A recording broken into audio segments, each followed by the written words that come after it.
발전시켜서 만들었을 거예요.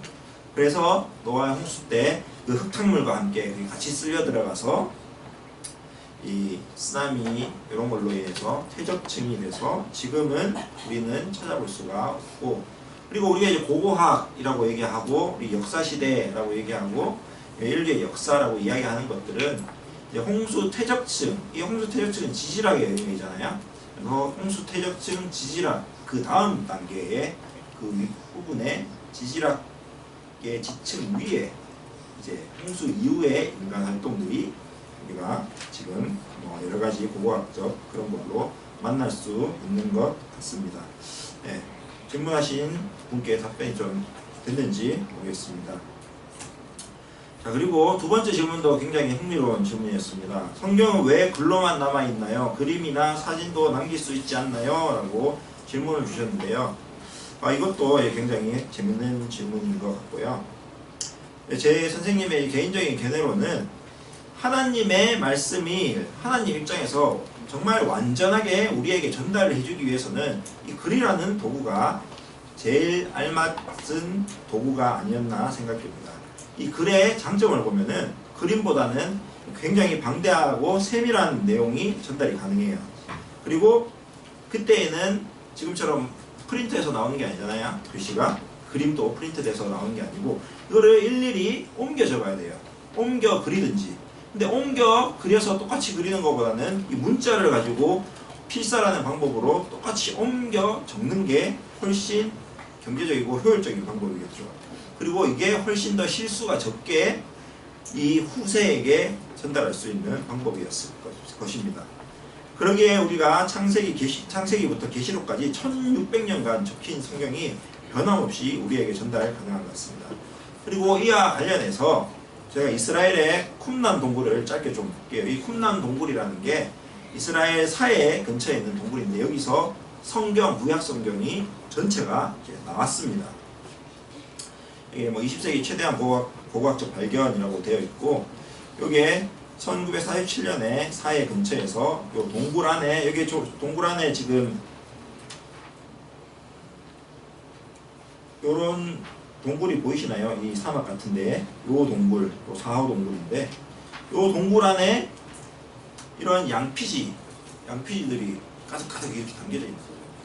그런데 이 성경을 펼쳐서 보니까 성경이었는데 이 성경을 지금의 성경이랑 비교를 해봤는데 놀랍게도 95%가 동일합니다. 그리고 이 쿰란 동굴의 연대는 BC 한 125년 정도, 예수님 오기 한 100년 전쯤에 그런 성경인데 지금 성경이랑 내용이 95%랑 똑같은 거죠. 근데 5%가 뭐가 다르냐? 접속사, 그런데, 그러나, 그리고 오타, 약간 그 고유명사인데 오타 나는 거 있잖아요.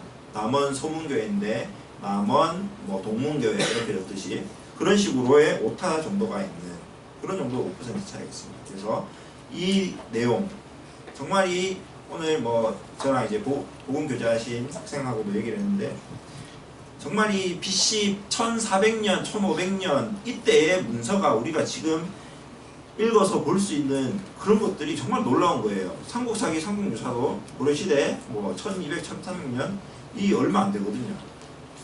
성경 자체가 그만큼 위대하고 놀라운 책이라는 것을 조금 또 이 기회를 통해서 알아주셨으면 합니다.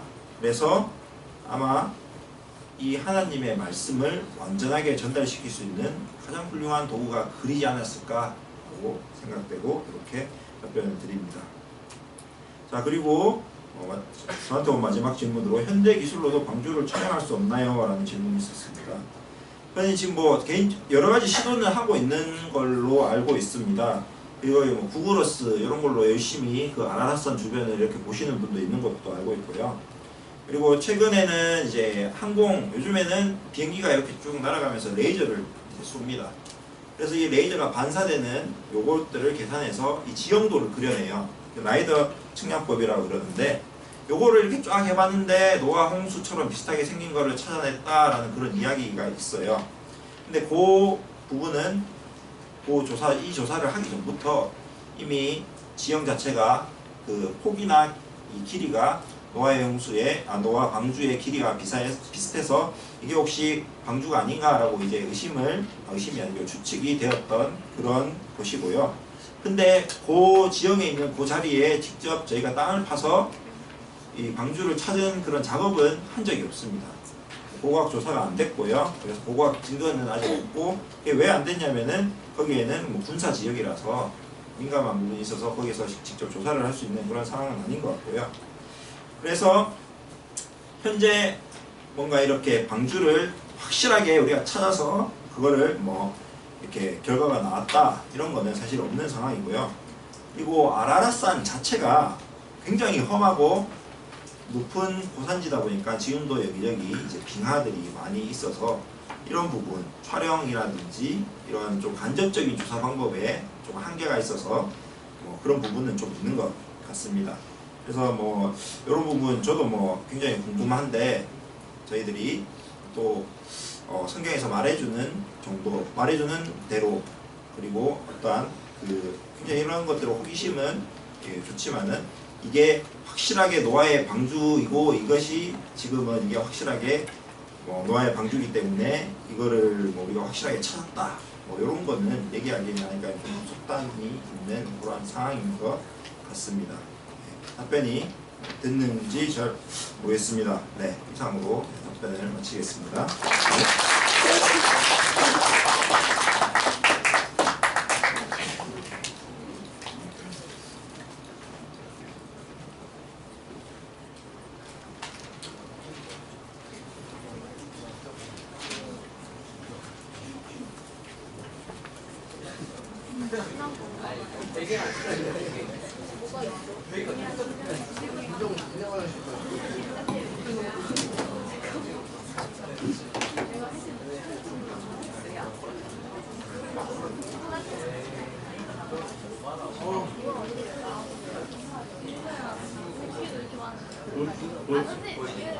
여러분 잘 쓰지 않았어요?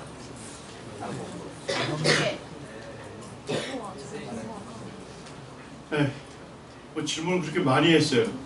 네? 네. 어쨌든 관심이 있다는 거죠. 네. 질문 보니까 진화론에 관련된 질문 두 가지를 했는데 밀러의 실험, 밀러의 실험이 뭔지는 알죠?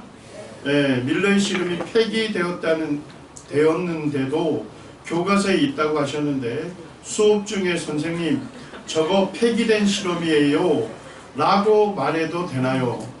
하면 돼요 안 돼요? 돼요. 일단 혼나.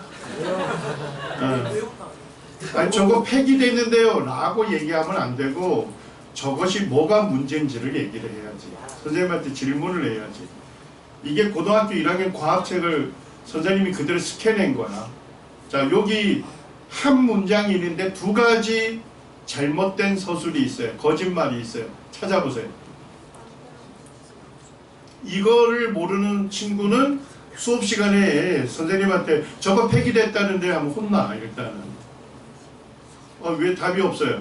요 한 문장에 두 가지 잘못된 게 있다니까?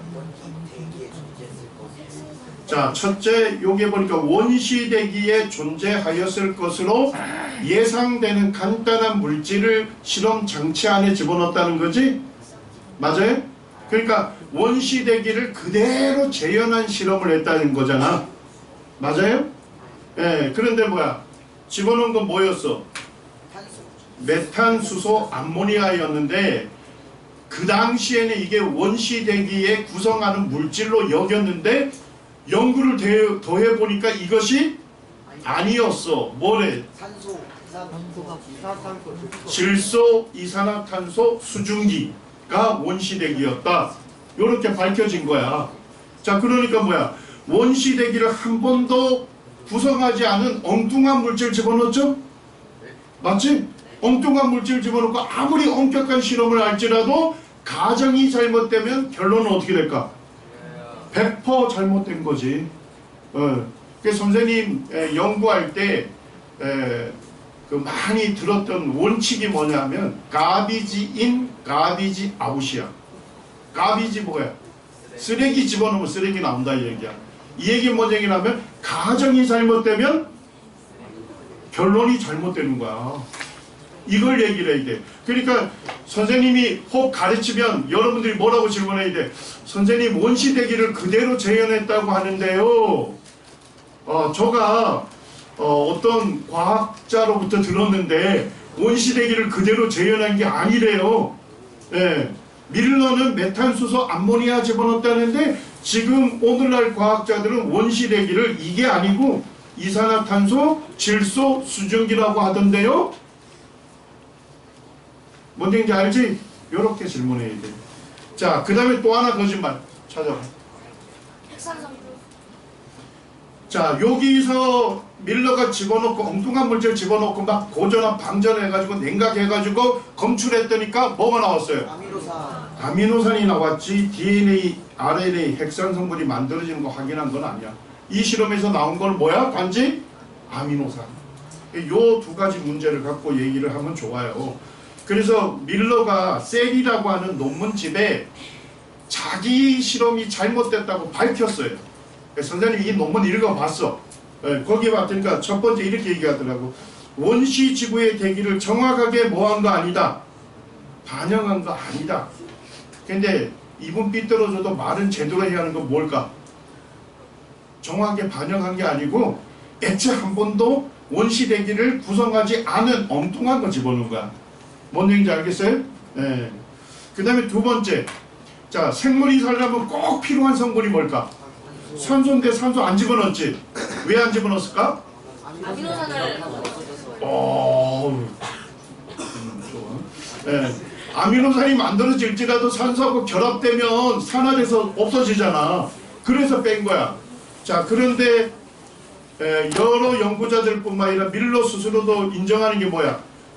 아무리 지구의 초기 암석에서도 산소가 얼마큼 있었대요? 충분히 존재했다는 겁니다. 그러니까 이 실험 요 두 가지 문제점을 얘기를 해야 돼. 뭔 얘기인지 알겠죠? 네. 자, 두 번째 질문. 네안데르탈인이 그냥 사람이면 오스트랄로피테쿠스는 뭐냐? 이 얘기지. 그지? 자, 오스트랄로피테쿠스는 뭘로 판정이 됐을까? 원숭이. 얘들 봐라. 원래 오스트랄로피테쿠스라는 이름 자체가 남방의 원숭이라는 뜻이야. 네. 그래서 이거를 중간 단계로 본 이유는 뭐냐면 일단은 내 용량이 작아. 뭐처럼? 원숭이처럼. 그런데 무릎으로 볼 때 직립했다. 똑바로 섰다 이 얘기야. 그러니까 중간 단계다. 자, 원숭이는 몇 발로 걷죠? 네 발로 걷죠. 두 발이 왜 원숭이 두 발로 걷어? 자, 원숭이가 네 발로 걷잖아. 그지? 예, 근데 오스트랄로피테쿠스를 보니까 내 용량은 원숭이처럼 작고, 예, 다리를 보니까 똑바로 쓴 것 같아. 두 발로.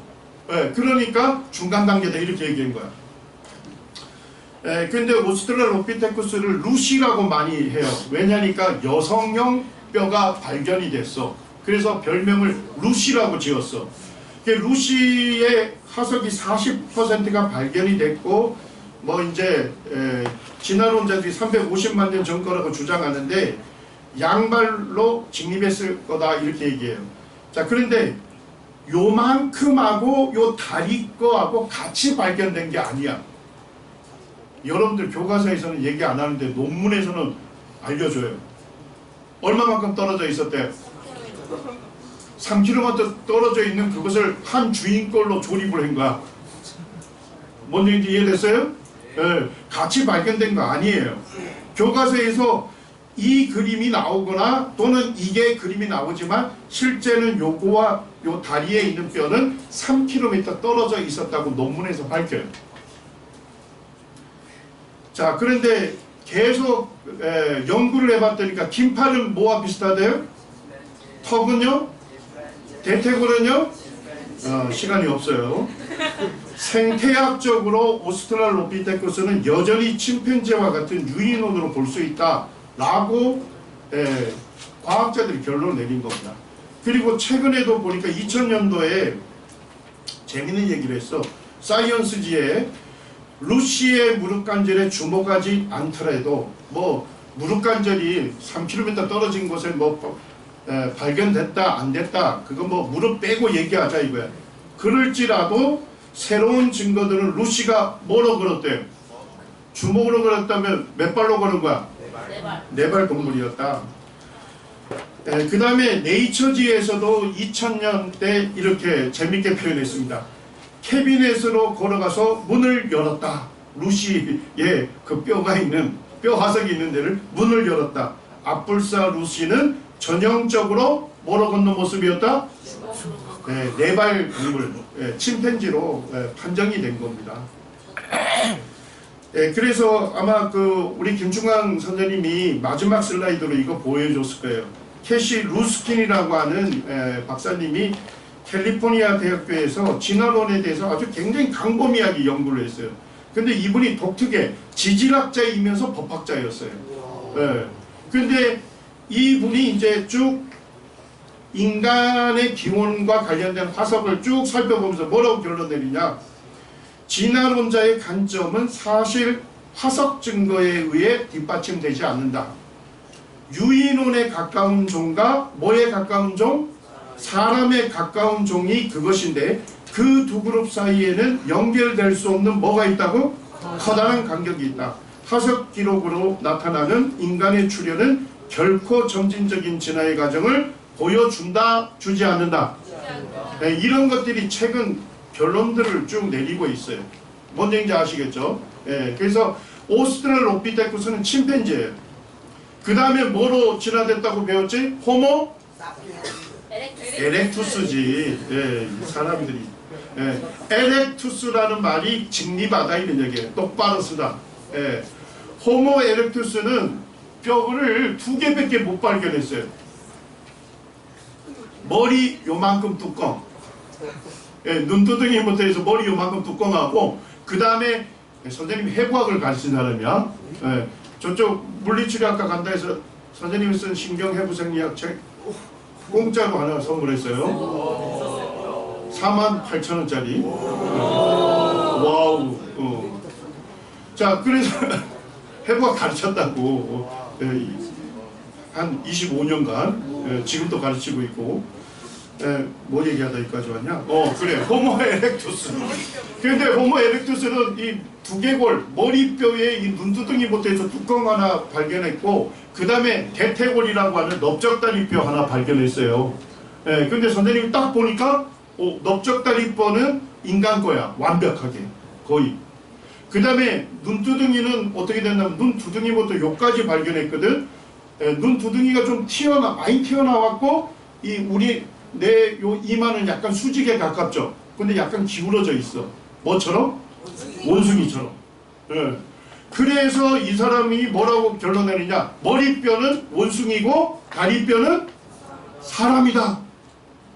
그러니까 원숭이처럼 머리뼈가 작았고, 그 다음에 사람 다리뼈처럼 직립했으니까 중간 단계다. 이렇게 얘기를 한 거예요. 이해됐어요? 네? 자, 근데 오늘날 사람 중에 눈두덩이 튀어나온 사람 있어 없어? 야, 저쪽 아프리카 가면 다 눈두덩 튀어나왔잖아. 그 다음에 더 중요한 것은 뭐냐면 다리뼈가 발견된 그곳에 뭐냐면 온전한 사람 두개골 다 있었어요. 그런데 뭐하고 조합한 거야? 원숭이 머리뼈 약간 닮은 거하고 조립을 한 거야. 그게 밝혀진 거예요. 자, 그 다음에 이제 여러분들이 뭐로 진화됐다고 배웠어? 네안데르탈인으로 진화됐다고 배웠죠? 네안데르탈인은 100% 인간이에요. 우리와 똑같은 문화를 가졌어요. 생김새도 거의 똑같아요. 그리고 네안데르탈인은 굉장히 많이 발견됐어. 저쪽 북부 유럽 쪽에서 동굴에 엄청나게 발견됐어요. 근데 북부 유럽이 추워요, 더워요? 추운 곳에서 발견됐는데 거의 추위에 살았던 그런 100% 인간으로 밝혀진 거예요. 중간 단계가 없습니다. 자, 유신 진화론은 잘못된 이론인가요? 누가 질문했냐? 이렇게 고차원적인 질문을 했어. 자, 요즘 옛날에는 영적 싸움이 아주 분명했어. 교회 밖에 있는 하나님 믿지 않는 진화론자들하고 교회 안에 창조를 믿는 성도들 간의 전쟁이었어요. 예. 그래서 누가 아군인지 적군인지 분명하게 알았어요. 근데 오늘날 사탄이 어떻게 하고 있을까? 교회 안에 진화론을 받아들이는 유신진화론자가 들어오기 시작했어요. 그리고 성경을 하나님 말씀 그대로 믿는 성도들 간에 전쟁이 일어나고 있어요. 영적 전투가. 자, 유신진화론이 뭘까? 유신 뭔 얘기야? 신의 존재를 믿어요. 자, 그런데 진하가 붙어있지? 신이 하나님이 무슨 방식으로? 진화라고 하는 방식으로 모든 것을 존재하게 했다는 거야. 그러니까 이 사람들은 뭐야? 하나님 믿는다 하면서 뭐를 받아들인 거야? 진화론을 과학적 진리로 받아들이고 진화론이 사실이라고 믿고 성경을 뭐야? 재해석한다고 하는데 성경의 진리를 변질시키고 있는 거야. 자, 요 카툰 만화가 이해가 되나? 예. 쉽게 가면 교회에 뭐 목사님들 뭐 이런 분들 성경학자들이 여러분들은 창조 믿으십니까? 하면 다 믿는다고 해. 그런데 조금 더 질문해 가면 어떤 사람이 있느냐? 성경 말씀대로 믿는 분들이 있어요. 이분들은 뭐야? 하나님께서 태초에 며칠에 걸쳐서 천지를 창조했죠? 6일에 걸쳐서 창조했죠? 뭐로 어떻게 창조하셨어요? 말씀으로. 하나님이 이르시되 빛이 있으라 하시니 빛이 있었고 하나님 보시기에 좋았더라. 하나님께서 말씀으로 빛이 있으라 하시니까 빛이 생긴 거야. 무에서 유로 즉각적으로 창조됐어요. 완성되고 완벽한 세상으로 창조됐습니다. 예. 이거 성경 말씀대로 믿는 거야. 자, 그런데 어떤 분들은 뭐야? 아, 하나님 창조하셨죠. 저도 하나님 창조하셨다 믿어요. 근데 뭐라고 생각해? 아무리 하나님일지라도 어떻게 6일 만에 천지를 창조하실 수 있어? 벌써 무슨 생각이 들어온 거야? 오랜 시간에 걸쳐서 모든 것들이 우연히 저절로 존재하게 됐다는 뭐가 들어온 거야? 진화론. 그래서 이 사람들은 뭐야? 진화론적 관점에서 성경을 재해석한다고 해요. 변질시키는 겁니다. 자, 요 기독교인 털보과학자라고 하는 이정모 간장님인데, 저 서울에 가면 서대문구 있죠? 서대문 구청에서 운영하는 서대문 자연사 박물관 관장님이 계셔요. 이분이 자기가 4대째 기독교인이라고 해요. 4대. 대단한 집안이에요. 자, 이분이 무신진화론자인데 이렇게 얘기해요. 첫째, 자연은 하나님의 작품이다. 맞습니까? 네. 자연은 하나님 작품이에요. 자, 두 번째, 성경은 하나님의 말씀입니다. 맞아요? 네. 오, 맞아. 자, 둘 사이에 모순이 있을 수 있어요, 없어요? 없죠. 그죠? 왜? 자연이란 말을 쓰는데 창조 세계는 하나님 작품이잖아요. 그지? 그리고 성경은 하나님의 말씀이지? 둘이 모순이 있을 수 없죠. 자, 여기까지도 좋아. 자, 근데 뭐야? 하지만이 문제야. 하지만 모순이 있는 것처럼 보일 때는 뭘 따라야 할까? 성경을 따라야 할까? 자연을 따라야 할까? 성경을 따라야 돼요? 자연을 따라야 돼요? 성경을 따라야 돼요? 진화론 따라야 돼요? 자, 근데 이분은 뭐라고 해? 조용해. 자연을 따라야 한다. 자, 두 가지가 모순이 있는 것처럼 보일 때는 뭘 따라야 돼요? 성경을 따라야죠. 성경은 누구의 말씀입니까? 정확무오하고 하나님께서 영감된 말씀. 성경이 말씀하는 것대로 뭐예요? 모든 성경은 하나님의 감동으로 기록된 거예요. 예. 그러니까 두 가지가 모순이 있는 것처럼 보일 때는 뭐의 믿음의 근거를 둬야 돼? 성경의 믿음의 근거를 둬야 돼요. 자, 성경이 기록된 이후에 수많은 하나님 믿지 않는 사람들이 성경을 공격했어요. 자, 그렇지만 여전히 성경은 뭐하고 있습니까? 그대로 살아있는 거예요. 수많은 공격이 있었어요. 몇천 년간. 예. 수많은 공격이 있지만 성경은 여전히 진리로 사실로 드러나고 있는 거예요. 여기 우종학 교수라는 서울대 교수님이신데 이분도 자기가 예수님 믿는 사람이라고 얘기해요. 예, 그런데 뭐 이 사람은 뭐 자기 책을 너무 제목을 길게 썼어. 그래서 뭐 본인이 묻다 이렇게라고 하는데 나는 이거 처음에 뭔 얘기나 했어요. 예. 무신론 기자 크리스찬 과학자에게 따지다 이렇게 했는데 읽어보니까 이렇게 얘기하더라고. 창조주가 진화라는 방법을 사용해서 생물을 존재하게 했다 라고 주장해요. 그러면서 진화론을 뭐로 수용해야 한대? 뭐로? 과학적 진리로 수용하고 성경을 재해석해야 한다.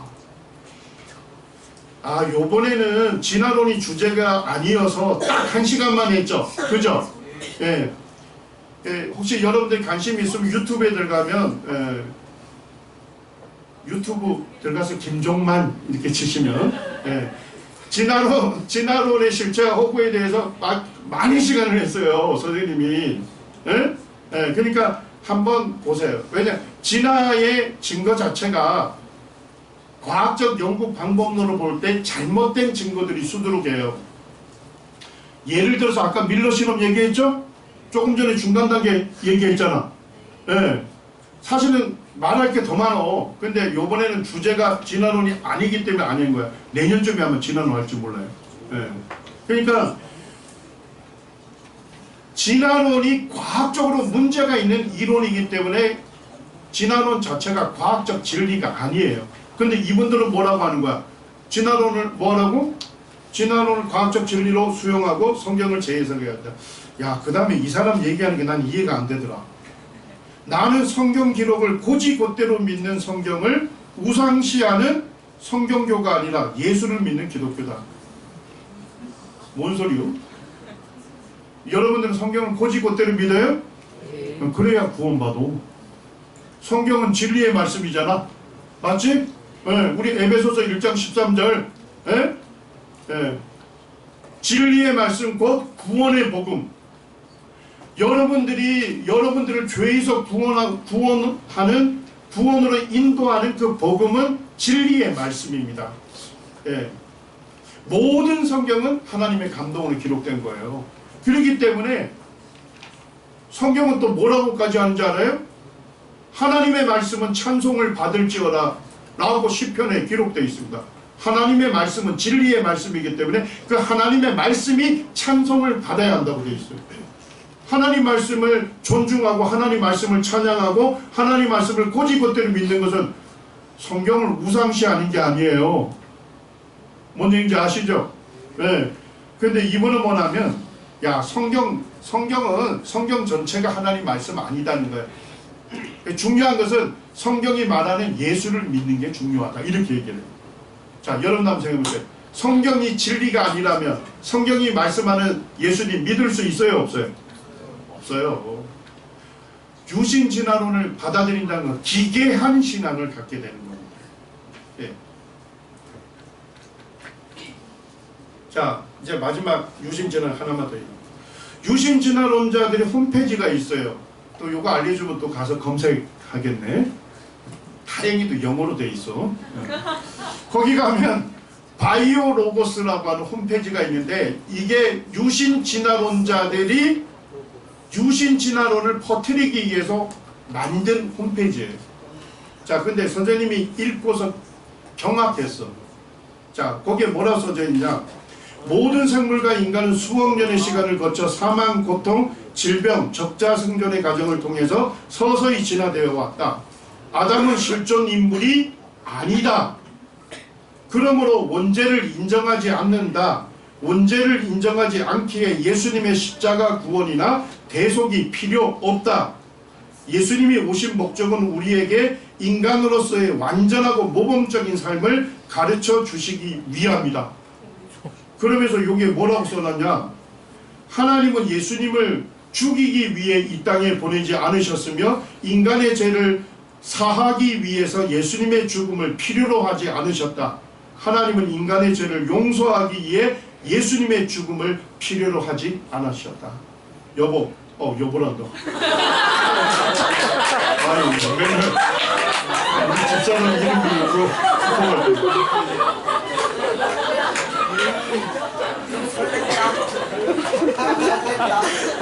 여러분 한다는 게 바로 여보가 나오고요. 미안해요. 제가 저희 집사람을 너무 사랑해서 늘 입에 붙었어. 자, 여러분, 이와 같은 사상은 다양한 견해 중에 하나입니까? 이단입니까? 이단이에요. 네. 우리의 죄를 사하기 위해서 예수님의 십자가의 죽음이 필요 없다는 거예요. 예수님이 이 세상에 오신 것은 십자가를 지시기 위해서 온 것이 아니라 사람들에게 어떻게 살아야 하는지 그 모범적인 삶을 보여주기 위해서 오셨다는 거예요. 성경 전체를 부정하는 겁니다.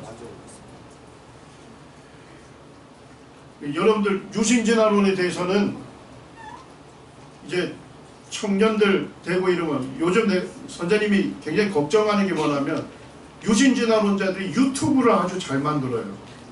예? 뭐 잘잘법 들어봤나?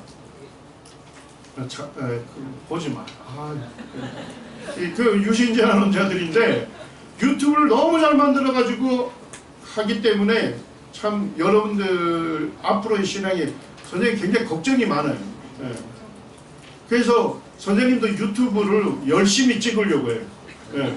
건전한 거를 접할 수 있도록. 예. 유신진화론은 위험한 사상이에요. 예. 그래서 여러분들이 기독교 출판사에서 나온 책을 다 신앙에 유익할 거라고 생각하면 절대 안 됩니다. 딱 제가 하나만 더 얘기를 할게요. 성경학자 중에 두 부류가 있어요. 첫째 한 부류는 뭘까? 성경을 100% 하나님 말씀으로 믿고 연구하는 성경학자가 있어. 또 한 부류는 뭘까? 성경을 그냥 고대 문서 중에 하나로 보고 성경을 연구하는 사람들이 있어요. 이해가 되지? 그러니까 여러분들이 신앙 서적을 읽을 때 야 이게 좀 긴가민가 하다면 누구한테 좀 물어봐야 돼.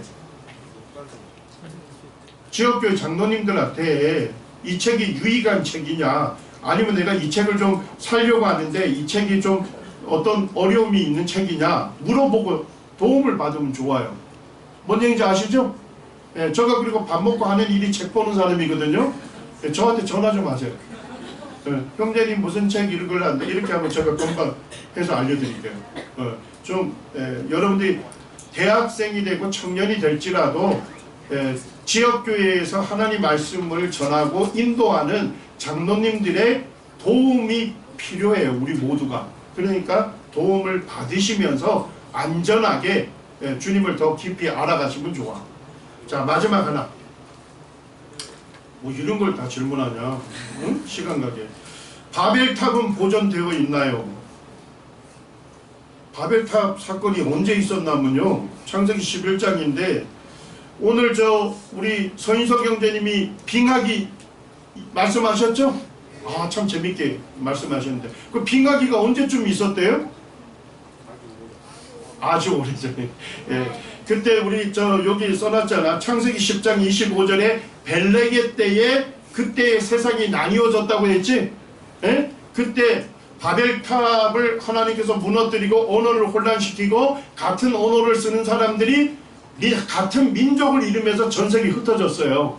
자, 전세계 흩어질 수 있었던 건 뭐 때문이었어? 빙하기 때문이었지. 맞아요? 그래서 대륙붕이 그게 수면이 더 내려가니까 대륙붕이 올라왔잖아. 그래가지고 그곳으로 다른 대륙으로 다 이동이 가능했잖아. 그랬었어요. 저는 오늘 그 말씀을 들으면서 굉장히 감동을 받았어. 아, 저렇게 해서 이 메소포타미아 그 바벨탑 있었던 그 사람들이 언어 같이 쓰는 사람들이 같은 민족을 이루면서 전 세계에 흩어졌겠구나. 근데 그때가 뭐야? 빙하기 때. 예. 자, 그래서 이제 그게 나오는데 시간 없다. EBS에서 2012년에 바벨론이라는 그 4부작 다큐멘터리가 있었어요. 그 여러분들 아마 유튜브에 가서 EBS 성서 속 바벨탑을 찾아서 치면 4개 나올 거예요. 굉장히 좋아 내용이. 자, 근데 거기에서 뭐가 나온다면 바벨탑 석비가 발견이 됐어요. 그래서 여기에 보니까 요걸 이제 그림으로 그려놨는데 몇 층이냐고 물었지 친구? 뭐 여기에 보니까 정면에 몇 층인지 그 다음에 밑면도까지 그려져 있어요. 그리고 요거를 원래 바벨탑이 있었는데 그게 완전히 무너지고 요게 이 사람이 누구나 하면 느부갓네살 왕이에요. 바벨론에. 원래 바벨론의 느부갓네살 왕의 아버지가 나보폴로사인데 그 사람이 또 바벨탑을 건축하려다가 죽었어요. 그래가지고 이제 그의 아들인 느부갓네살 왕이 바벨탑을 재건했어. 여기에 돼 있는데 여기에 뭐라고 써놨냐면 그 바벨탑에 거기에 글씨를 수메르어로 써놨는데 선생님 수메르어 몰라요. 근데 이게 서울대의 배철영 교수님이 수메르어 전공이야. 그래 EBS에서 딱 나오는데 그분이 뭐라고 하냐면 지구라트, 이걸 수메르어로 지구라트, 그 다음에 카딩키 라키라고 읽는데, 근데 이분이 뭐라고 하냐면 수메르어 카딩키 라키는 아카드어로 뭐로 읽는데요? 바빌루. 지구라트는 뭐로 읽는데요? 탑. 그러므로 이거는 바벨탑이다. 그렇게 얘기를 하면서 여기에 그게 써져 있는 거야. 지구라트 카딩키 라키 바벨탑라는 석비가 나와 있는 거야. 자, 근데 느부갓네살 왕이 뭐 했다고요? 재건했다는 뜻이 뭐야? 원래 있었다가 파괴가 완전 된 다음에 다시 지었다 이런 얘기죠. 그래서 이게 에사겔 석비라는 거기에도 보니까 요는 재밌어. 바벨탑의 자세한 크기를 기록하고 있어요. 밑변 거기에 90m, 90m, 90m. 루브르 박물관에 소장이 돼 있어요. 몇 년 전에 선생님하고 김만원 선생님 가가지고 루브르 박물관 가서 공부 열심히 했잖아. 자, 그런데 진짜 재밌는 게 EBS 제작팀에서 바벨탑의 자리를 찾았어요. 이게 길이가 90m잖아. 90m, 그지? 90m니까 그냥 있으면 그냥 큰 구덩이인 거야. 그냥 구덩이로만 보이는 거야. 그런데 헬리콥터를 타고 딱 위에 올라갔더니까, 거기서 찍었더니까 요렇게 직사각형으로 딱 정사각형으로 나오는 거야. 재보니까 91m, 91m. 자, 여기 뭐가 있었을까? 바벨탑은 뭘로 지었다고 성경에 나오죠? 벽돌. 그래가지고 그 주변에 있는 사람들이 뭐야? 집을 지으려고 벽돌을 모인 거야. 그 안에 있는 거 빼가지고 빼다 보니까 요 기초가 이렇게 정사각형으로 나온 거야. 근데 밑에서 보면 전혀 모르는 헬리콥터 타고 딱 올라가니까 보이는 거야. EBS 제작팀에서 바벨탑의 기초를 발견을 했어요. 자, 어쨌든 창세기 11장에 나와 있는 바벨탑은 완전히 파괴가 된 거죠. 뭔 얘기인지 알죠? 그 후대에 느부갓네살 왕 때 바벨탑을 재건한 거예요. 그러니까 창세기 11장에 나와 있는 바벨탑은 존재하지 않는다. 그렇지만은 후대에 재건한 것으로 볼 때 역사적으로 바벨탑이 있었다 하는 것은 뭐 할 수 있는 거야? 사실로 인정할 수 있는 거야. 자, 이상입니다.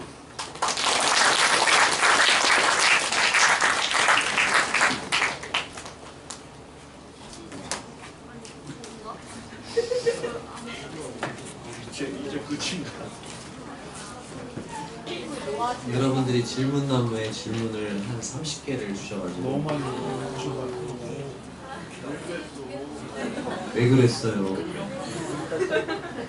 잠을 안 자고 싶은지. 자, 빨리빨리 하겠습니다. 자, 첫 번째 질문. 노아의 방주와 관련된 질문을 4명이 했어요. 노아의 방주에 있는 동물들은 어떤 걸 먹고 마셨나요? 노아의 방주에 탄 사람과 동물들의 식량은 어떻게 했고 뭘 먹었나요? 노아의 방주에 있는 동물들의 배설물을 8명이서 다 처리할 수가 있나요? 방주에 탄 동물끼리 서로 싸우거나 잡아먹진 않았나요? 뭐 이런 질문을 하셨는데 답을 드리자면 먼저 홍수 기간 동안 필요한 식량을 충분히 방주 안에 비축을 했겠죠? 그리고 홍수 기간 동안 방주 내부의 환경은 어둡고 매우 습한 환경이었을 것입니다. 비가 40일 동안 내린다. 해가 떠요, 안 떠요? 추워요, 더워요? 좋아요. 점점 더 추워지겠죠. 자, 이런 환경에서 대부분의 동물들은 동면을 하게 됩니다. 동면 뭐죠? 노을잠. 그래서 먹는 것을 최소화하고 이에 따라 배설도 최소화하게 됩니다. 이러한 동물의 특성 때문에 노아의 8명의 가족이 충분히 그 많은 동물들을 돌볼 수 있었을 것입니다.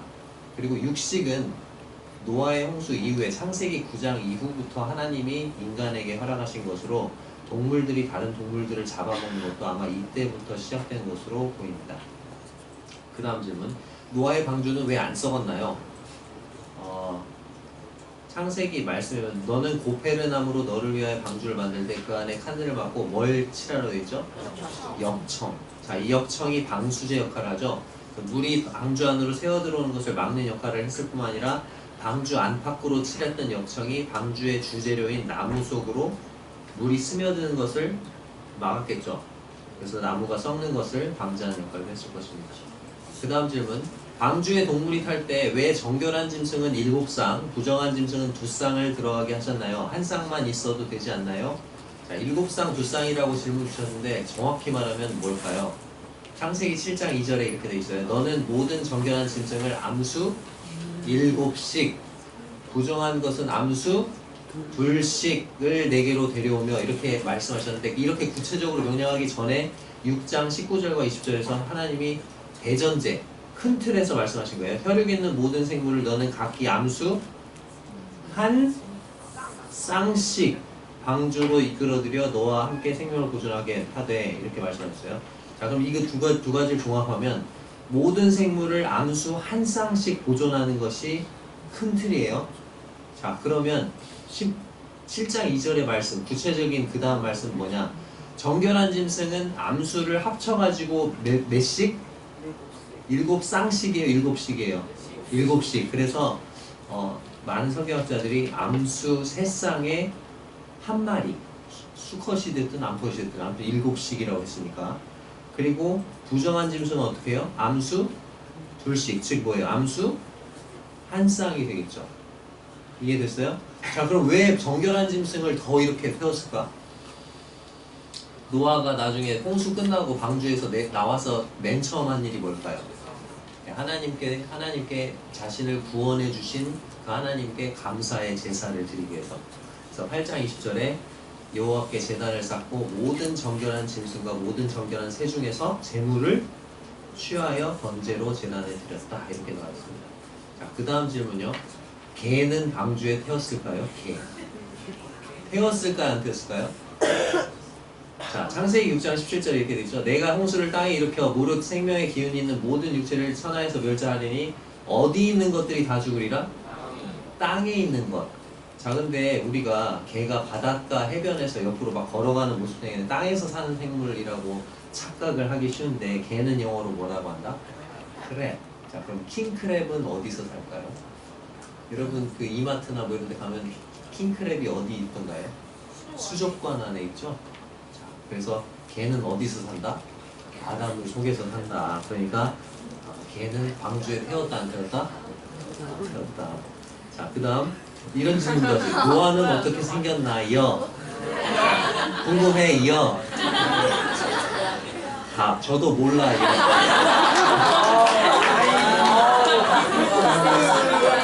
노아가 어떻게 생겼는지는 여러분들 구원받고 천국에 꼭 가십시오. 그러면 노아를 만날 수 있겠죠. 네, 거기 가서 보고 알려주시기 바랍니다.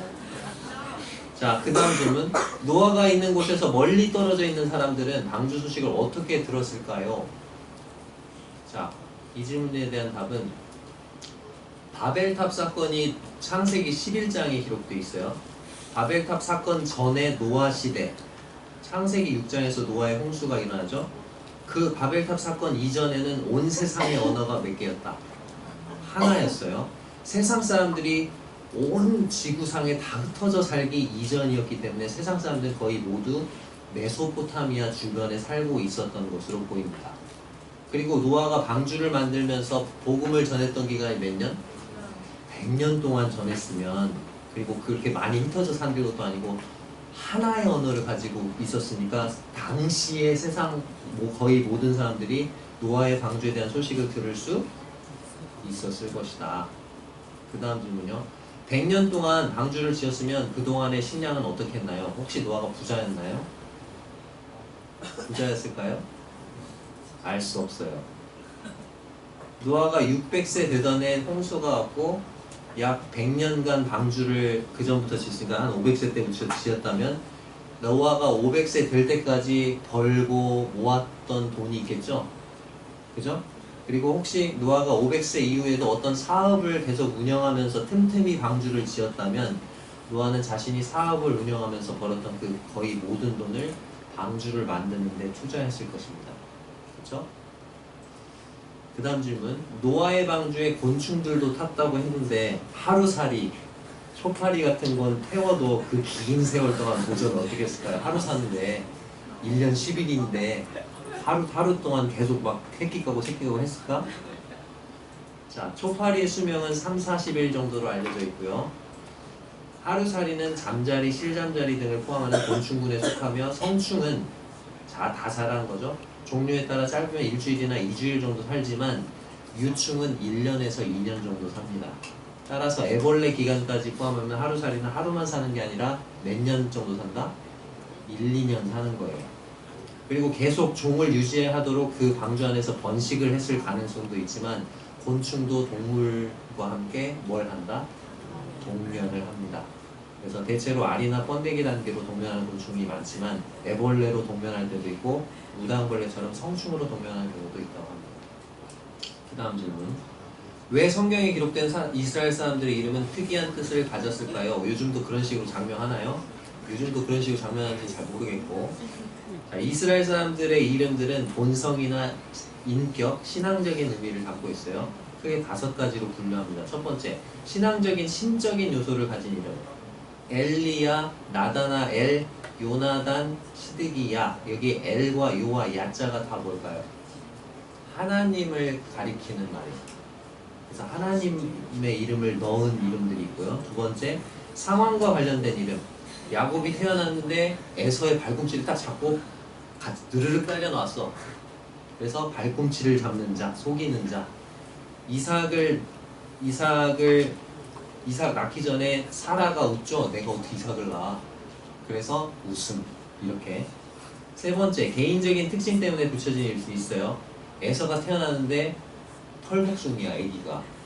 가지고 넌 에서야. 털복숭이야, 굵어. 이렇게. 보아너게는 우레의 아들.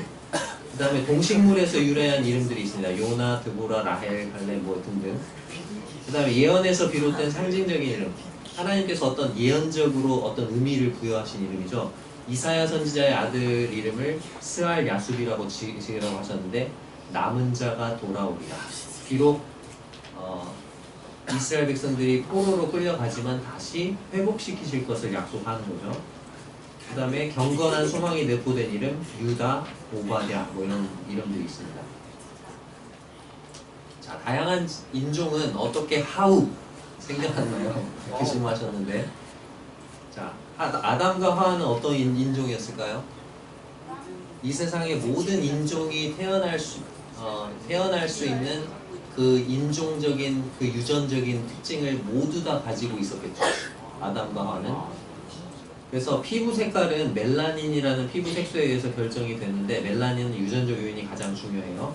과학자들은 멜라닌을 만들어내는 그 공장의 크기와 숫자를 결정하는 유전자 30여 개 정도를 발견했는데 이 30개의 유전자가 조합을 이루면서 다양한 피부가 결정이 된다고 합니다.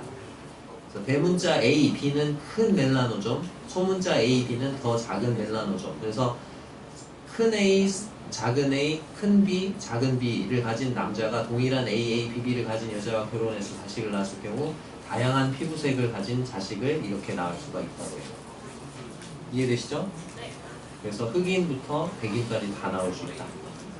자, 그 다음 질문. 이런 질문도 있어요. 교회를 다니는데 신내림 받는 경우도 있나요? 있을 것 같아요? 없을 것 같아요? 네, 없습니다.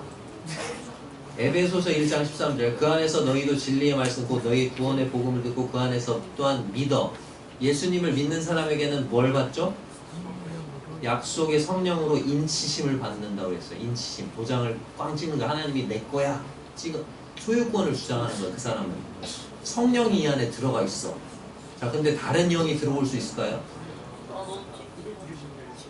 요한일서 5장 18절에 이런 말씀이 있습니다. 하나님께로부터 난 자는 다 범죄하지 아니하는 줄 우리가 아노라. 하나님께로부터 나신 자가 그를 지키심에 악한 자가 그를 어떻게 하지도 못한다? 만지지도 못한다고 하셨고, 믿는 자 안에 성령님이 내주하셔요. 그래서 악한 영이 믿는 자 안에 들어갈 수 없습니다. 즉 신내림이라고 하는데 이 신내림은 귀신내림이죠. 귀신내림 받을 수가 없어요.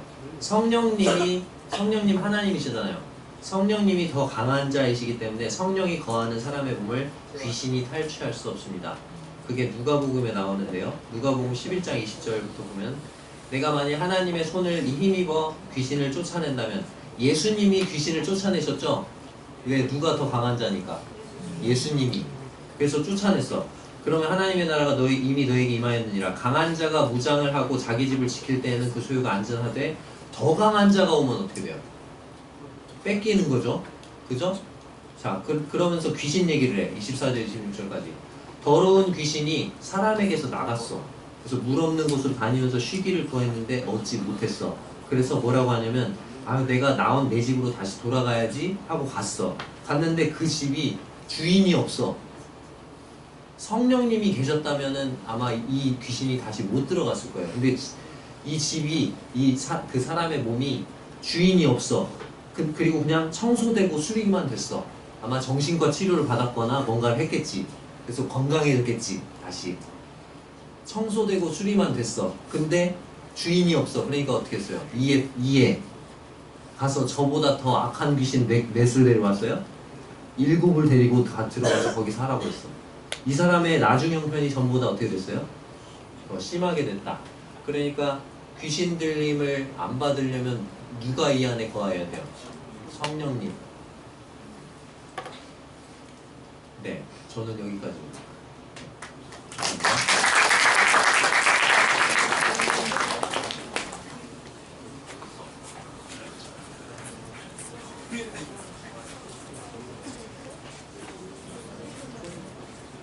네, 저는 세 가지 질문을 해보려고 하는데요. 빙하 시대에 대한 답심을 기대했는데 사후세계에 대한 질문이 있어서 많이 당황스럽고 질문도 좀 어렵습니다.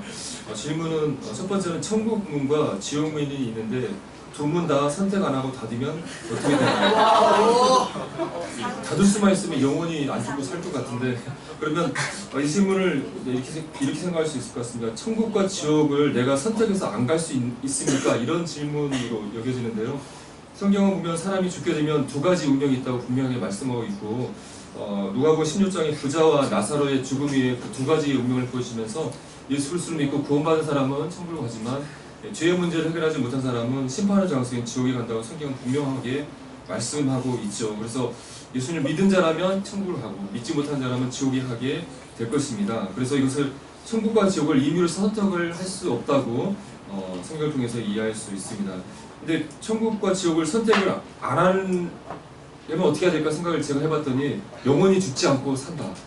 근데 불가능하잖아요. 한 번 죽는 것은 우리에게 정해진 운명이기 때문에 그럴 수 없고, 또 방법이 뭐가 있을까 생각했을 때 하나님보다 더 강한 존재가 된다. 네, 천국과 지옥의 문을 닫을 수 있는 분은 사망과 음부의 열쇠를 가지고 계신 분으로 알려진 예수님만, 또 하나님만 천국과 문을 열고 닫을 수 있고 선택할 수 있는 권한이 있는 분이신 거죠. 사탄도 천국 문을 열고 지옥 문을 닫고 이런 걸 하고 싶겠지만 사탄도 지옥에 갇혀 있는 존재잖아요. 그렇기 때문에 이 천국과 지옥 문을 임의로 우리가 선택하고 닫을 수 있냐는 질문은 인간은 그럴 수 없다. 예수 그리스도를 믿고 천국에 가기를 소원해야 된다고 답을 드릴 수 있을 것 같습니다. 두 번째 질문은 교화된 범죄자가 천국에 들어온다면 천국의 피해자가 같이 있다는 조건하에 피해자가 회복할 수 있나요? 네, 굉장히 구체적인 질문을 해보고 한 번도 이런 생각을 해본 적이 없었는데 고민을 좀 해보았습니다. 하여튼 범죄자가 있고 범죄 피해를 받았는데 이 두 사람이 다 구원받고 천국에 가게 됐을 때 범죄자를 만나면 피해자 입장에서는 그 기억이 생각나면서 이 사람이 꺼려지게 되고 그 트라우마가 막 생각나서 천국에서 막 괴로움에 살 수 있지 않을까 그런 고민을 하는 것 같습니다. 그래서 천국에 우리가 갔을 때 이 땅에 살면서 다른 사람이 나에게 어떤 피해를 주거나 아픈 기억을 준 것이 있다면 교회 안에서도 천국에서 가서 그 사람을 보게 되면 그 옛날 기억이 떠오르면서 괴롭고 또 고통받지 않을까 그런 생각을 해볼 수도 있고 또 반면에 또 내가 다른 사람에게 어떤 피해를 주고 정신적인 고통을 줬는데 천국 가서 또 상대방이 나를 기억하면 어떡할까 그런 생각들을 해보게 되는 것 같습니다.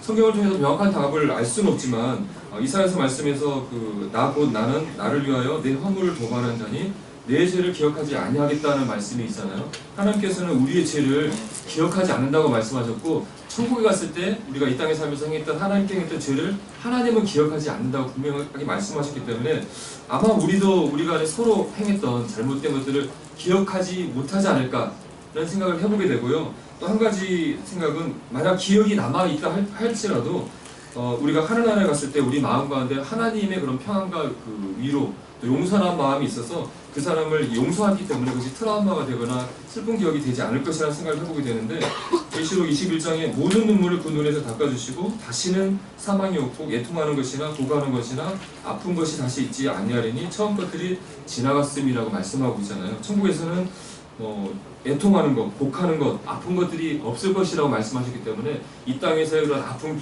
트라우마, 고통 그런 것들이 천국에서는 더 이상 우리에게 고통이 되지 않을 것으로 생각이 되고 기억을 하지 못하거나 기억이 남아있더라도 그것이 슬픔과 고통이 되지 않을 것이라고 생각이 되어집니다. 세 번째는 친구 중에 성소수자 친구가 있다면 어떻게 돼야 하나요? 요즘 그 동성애라든지 그런 문제가 많이 있고 교회 안에 이런 분들이 올 수도 있고 또 친구가 있을 수 있잖아요. 실제 친구가 질문했는가 싶은데요. 어쨌든 이 성소수자, 다른 성적 지향과 그 성 정체성을 가진 사람들이 요즘 우리 사회에 많이 있지 않습니까? 성경은 분명히 그런 동성애나 그런 것들이 하나님은 가증한 것이다, 죄라고 말씀하고 분명하게 있죠. 그래서 성소수자는 하나님 입장에서 보면 분명히 죄인인 것이 맞습니다. 하지만 죄인들을 하나님 또 예수님은 어떻게 하라고 하셨죠?